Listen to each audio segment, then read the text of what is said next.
മത്സരം ആരംഭിക്കുകയാണ്. അപ്പു തുടങ്ങണ്ടേ? ആൾറെഡി ആരംഭിച്ചിരിക്കുകയാണ് സാരി ഉടുക്കൽ മത്സരം. ഇതാ ആര് ജയിക്കും എന്നുള്ളതിന്റെ രാജു എന്തൊക്കെയോ തിരിഞ്ഞു കളിക്കുന്നുണ്ട്. എവിടുന്നാ തുടങ്ങണ്ടേ എന്നുള്ള ഒരു രജീഷ് നല്ല ശീലമുണ്ട്. രജീഷ് അജലിക്ക് സാരി കൊടുത്ത് ശീലമുണ്ട്. രാജു ഇങ്ങനത്തെ കളിക്കുക രാജു. രജീഷ് എന്തായാലും സാരി ഉടുത്തിട്ടുണ്ട്. ഞെറി വേണം, ഞെറി. ലാല അതന്നെ ലാലൻ അതിന്.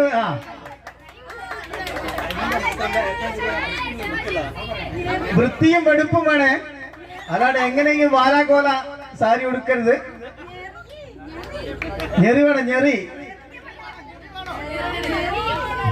3 മിനിറ്റ് സമയമാണ്, 3 മിനിറ്റ്. രജീഷ് ചെയ്യുന്ന മാതിരി ലാലൻ ചെയ്യുന്നുണ്ട്. ലാലിന് ചെറിയ പാളിച്ചകൾ വരുന്നുണ്ട്. എന്നാലും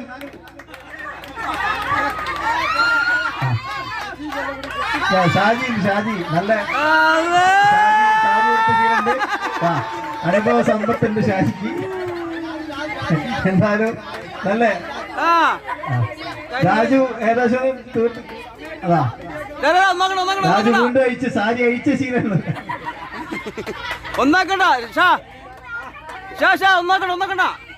രാജു വേഗം ഷാജി സാരി ഉടുത്ത് കഴിഞ്ഞിട്ടുണ്ട്. വയറ് കാണിക്കരുത്. അനുഭവ സമ്പത്തിൽ ഷാജി ഒരുപാട് എക്സ്പീരിയൻസ് ഉള്ള, മറ്റുള്ളവർക്കൊന്നും അറിഞ്ഞുകൂടാ. പുതിയ തലമുറകളാണ് സാരി ഉടുത്ത് ചുരിദാറിന്റെ ലോകത്ത് ജീവിക്കുന്ന ആളുകളാണ്. അത് സമയമായിട്ടില്ല, ഇനിയും ഐശ്വര്യ സമയോ 2 മിനിറ്റ് ആയിട്ട് 1 മിനിറ്റ് കൂടി ഉണ്ട്. ഇനിയും ഒരു സാരി ഉടുക്കാനുള്ള സമയമുണ്ട്. കുറച്ചുകൂടി വൃത്തിയിൽ രജീഷ് സാരി എന്തായാലും കുറച്ചുകൂടി നല്ല ശീലമുണ്ട്.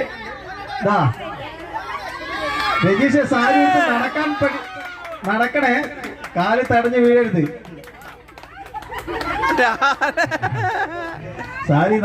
സാരി ഉടുത്തിട്ട് നടക്കാൻ പറ്റുന്നുണ്ടോ രജീഷ്? ലാലാക്കി നിർത്തിക്കാം.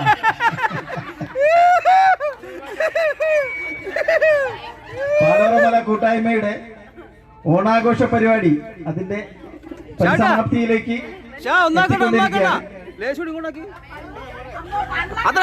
സാരി ഉടുക്കൽ മത്സരം. അതല്ല എന്തായാലും പിന്ന് കൂട്ടണ്ടേ? പിന്നെ അതൊന്നാക്കണ്ട. അച്ഛന് പറഞ്ഞു കൊടുക്കാണ് സാരി ഉടുക്കേണ്ടത് എങ്ങനെയാണെന്ന്. വയറ് മറിക്ക് അതിനെ